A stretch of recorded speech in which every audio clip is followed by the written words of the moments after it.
What's up guys, Curtis here and welcome to episode 4 of the Football Manager 2020 Journeyman save. With me, Curtis, Morton. I don't know why I introduced myself there. We have got a top of the table clash, first, second coming up today, as well as the game against the only team to have beaten top of the table so far. So this should be a jam-packed one and will be really important to the season ahead. So without any further ado, let's jump into it.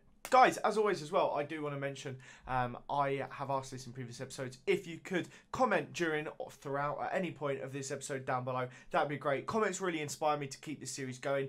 I know then that you guys are engaged and you're actually watching and enjoying. So please comment down below for that series. And also put the notification bell on this channel and subscribe if you haven't already. That means you get notified every time we upload. I'm going to try and do it so that at least every 2 days we'll put this video up at 4 PM. Sometimes it'll be every day depending how my schedule falls. 4 PM will be the go live time and then occasionally weekend uploads too. That is that. Without any further ado though, let's jump in. We've got our game against Dodgy. I didn't realise this team just got relegated, so they've got some top talent. We discussed them previously, but they lost against a Fremad Amager in their previous league game. Now, Fremad Amager are 3 points behind us, and they are our next opponent. That's right. So we play them right there. I'm just kind of looking for our season. I've noticed you play each team 3 times. There's also a mega winter break where we don't play any games from the 1st of December to the 8th of March. So let's get into our lineup for Dodgy. I don't know how to say his team, but we have mainly reverted back to type. If you look here, a couple tiny changes in a few different spots, but what's most notable to me is that this guy here, he's still at 5-star. He's just looking amazing, and my coach says he'd be a leading player for most of the top division sides, so that fills me with a lot of confidence, and he's playing really, really well. So our starting 11 will be the usual of Nibo in goal, playing as a defensive goalkeeper, no sweeper, no faffing around. We've got Albeck at right back. He's going to be playing fullback defend. I was looking, it's best suited to him. He can cross a bit. He's got nice mentals. He's not really that quick, so I don't want him, you know, running down there, but he's got some good stats. He's getting on a little bit, but he's fine. Itua and Nissan as our 2 centre-backs. You know, business as usual. Ritter on the left, who's playing as a wing-back support. He can do a bit of this. He's down to focus play down the left-hand side, so it suits him. Suits him on that. Our midfielders, we've got Kirk. Carlson shouldn't be a centre mid, he should be a box to box. We've got Kirk here, who has had a good season so far. Egger and Carlson. Augustin obviously on the right hand side is our winger attack. Dodgy on the left. He's kind of got his position back now. He's not had the best of seasons, but I feel like we play better with him in the squad. And then Anders Holvad is back up top. There's absolutely no chance that Stavro will ever get a look into this side again because of just how awful he was in the last game. If you've not seen that episode, go back and watch it and try not to facepalm too hard. When I look throughout the season, we started off early on with Kirkgaard on the left. We did that for the first few games, and then Dagim came, and that saw our upturn in form. So even though the guy, if we look at Dagim, he may not necessarily be the most efficient in terms of his prolificacy. So we're going to jump into the game. As I said, that's the team lineup. We're not going to change our tactics. We're going to stay rather attacking. And they're playing a 4-2-3-1. You know, business as usual. This guy, he's obviously having quite a good season. He's got a lot of assists for them. And this guy, I assume that means that he is their star man. He is banging in the goals. He's a great finisher.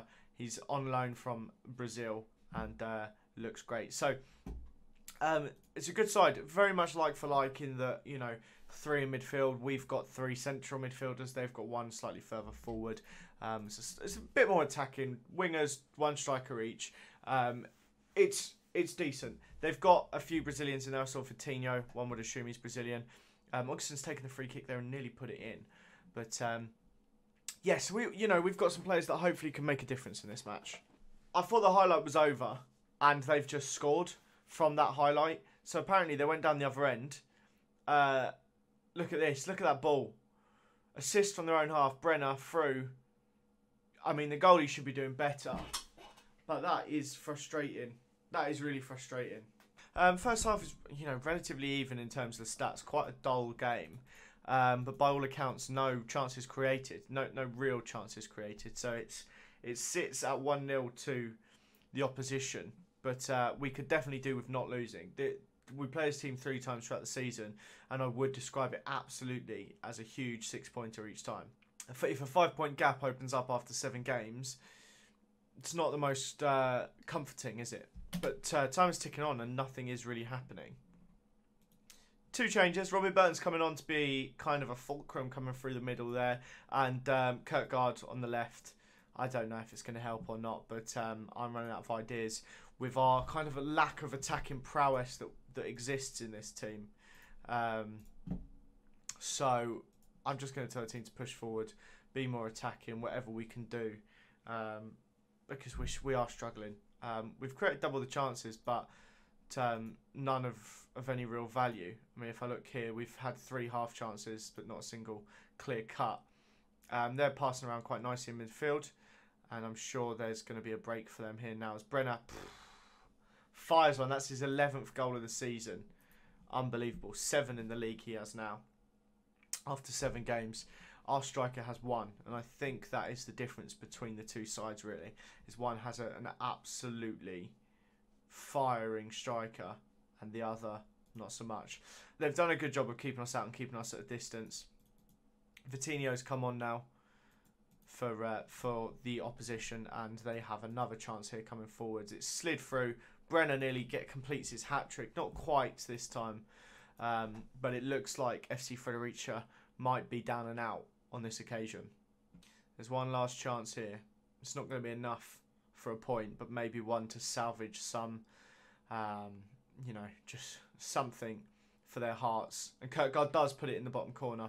It almost certainly is too little too late, but I will tell him to smash the ball long and to just bang it on sight. One would assume is too little too late. But there is a highlight in the 93rd minute here, immediately after kickoff. The ball comes wide to one of our players. It's been played over top to Holvad. Surely this can't happen. Wow. That's yet another chance that we've had where we've been through on goal. I was going to make my goalie come up for it. Was he offside? What happened there? Absolutely no idea what just happened. If I was quicker, I would have set the goalie up for that corner. But nonetheless, the ball has now come through. Is there a chance for them to... They nearly made it 3. Not a great game, that. At least we didn't let the goal difference get away from us. But, something needs to be done about our finishing. And more importantly, our striker. Right, we're back for the next match against Fremed Amager. We're at home. I am going to play differently this time. We've taken off short sight and we've got hit early crosses. We've now got overlap left on and focus play down the right as well as on the left. So I want this guy to be doing this, pass the inside forward, and the Metzala to be doing the same thing. Kirk is now a Metzala instead of box to box. And we have seen Gitson come in place of Eric Nissen for a little while. We're just going to, give the team a bit of a chance to kind of relax. I'm also going to do a quick team meeting. I can't do it at the minute. I'll do it after the game. I just want to tell them that, we can do a bit better than we have done. Dagim coming in could go either way.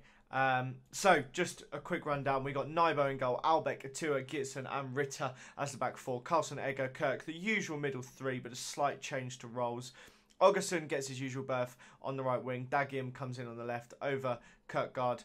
And we have Holvad up front. This team, as I mentioned, is the only team so far to have beaten the top of the league. So they are by no means an easy side to be beating. This won't be easy whatsoever. But we'll see what we can do. They have also lost 2 and drawn 3. So they've only won 3 out of 8. So they're not the most consistent. But we'll see how they get on. We're going to get latest scores up to, and we'll see that top of the table is 1-0 up against 3rd. These are sort of games we could do with them dropping points in. We're playing in red against Fremad, who are in blue.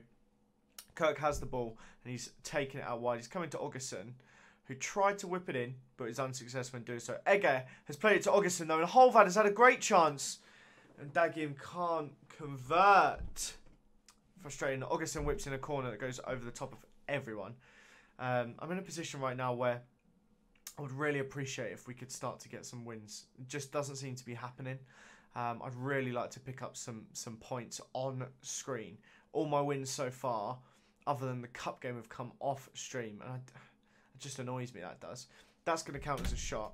If we quickly look, we've had, obviously one off the woodwork, 1/2 chance, a ton of possession, and we've completed double the passes of our opposition. We are playing well, but as always, we cannot finish. And now was a fantastic opportunity for them to take the lead here, and the move's not over. Zubanovic doesn't manage to get the ball away, but doesn't manage to get the back of our net. But yeah, this is what I'm talking about. We're creating shots and doing a lot, but just not putting it in the back of the net. And Dagim again hits the woodwork.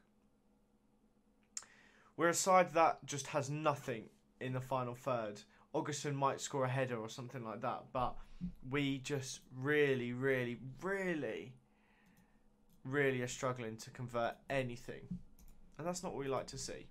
We have a chance here to build out from the back. The move started with a goalie. A few passes help us build it. And Augustin has been dispossessed in the box, but the clearance hasn't gone far enough. Kirk now onto Carlson. Back to Kirk. Kirk has banged it. Top bins. Now, I've not got shoot on sight on anymore, as far as I'm aware. I don't. I've got hit early crosses. But now we've started scoring bangers. So I don't understand it. I said at the start that I felt like long shots were quite good this year. And shoot on sight didn't help this side, but I've taken it off, and now Kirk has scored that. His 3rd goal of the season. I'm not going to complain, but I am going to say I do honestly just wish my strikers were scoring more. Honestly, I really do. I think I'd rather them score than have these long shot screamers. But nonetheless, we also need now to defend. So Geertsen had a chance to win the ball back there, failed to do so. And they've equalised. Not ideal at all. Not happy. Not happy whatsoever to have conceded there. The team should be doing better. I'm going to tell them to show some passion as always. Shouldn't be conceding. We're playing too well. I maybe should have dropped the team back, but I wanted to get a second. I wanted to score some goals with this team. He's onside. I mean, this leg here.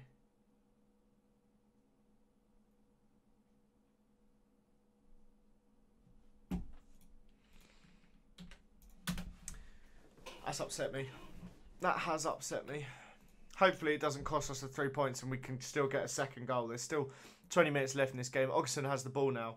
Plays it to Holvad, who couldn't hit a barn door with a banjo. But Egger to Kirk. Carlson, the midfield 3 are just passing it around nicely, but now we need to penetrate. We need to create an opportunity. Holvad, this is beautiful football. It really is. But is it enough? Ritter thought he was going to overlap there. The opportunity keeps presenting itself, but he doesn't take it, and Kirk goes for the long shot. I think I need to put on be more expressive and pass into space, because we're creating a lot of sideways passes and opportunities to slip it through, but they aren't being taken. And Kirk does whip it in, but doesn't get to it. Dagim is another chance as well. No. Carlson, no, we're not going to get there. Not going to get what we wanted. Albeck, we can't break this team down. We really can't. And Ituo has been dispossessed on the edge of the centre circle, but thankfully the highlight ends. We've had 3 times the shots now, guys. I'm going to demand more. Some of them are focused after that. Maybe it's time to make a change. Dagim, replaced by Kirkgaard, who did score at the end of the last game. I must give him credit for that. I'm also going to bring on Enna to sit up top alongside Holvad. We've got just about half the world playing on the left-hand side of this pitch, and we should surely break the opposition down. There's not much more I can ask them to do at this point. And there's a chance. There's a corner to the opposition. It's 2-1. I may have got a little bit carried away and too attacking there. That's really not good. I've got some work to do after this match to sort this team out by the time the next time you see us. Unless I get a last minute equaliser here and we crack the bar. Just have a look at the stats. This match has seen 3 woodworks, 1 clear-cut chance, 1 half chance. I've completed 271 more passes than the opposition. It's time for us to fix this team, I think, lads. So on that note, that is a bitterly disappointing run of results. We need to stop squandering chances. We need to slow down tempo. And I'm going to make changes that I promise will have a positive effect on the squad. Brenner getting, I assume that, yeah, that was his 9th goal of the season, which is incredible. The 88th minute gave Vejla their win, which puts them 8 points ahead of us after 8 games, which is absolutely incredible. But we took a 1-0 lead in that game and went on to lose it, and that, quite frankly, is not good enough. So by the time next time you see me, I'm going to try and arrest this slump, which is obviously not good enough. And I think, what's the current positions of the 7th, 4th, 6th? I'd say, I'll see how things are going as to when I come back. I might come in the middle of this, or we'll come back for the last 2 before the break and I'll smash a huge chunk of the season out. Let me know what you think I should do in the comments down below. Should I return for this game or should I return earlier? But thank you so much for watching this episode, guys. Hope you enjoyed it. Have a fantastic day. And hopefully next time I see you, we'll be doing a little bit better. Bye-bye.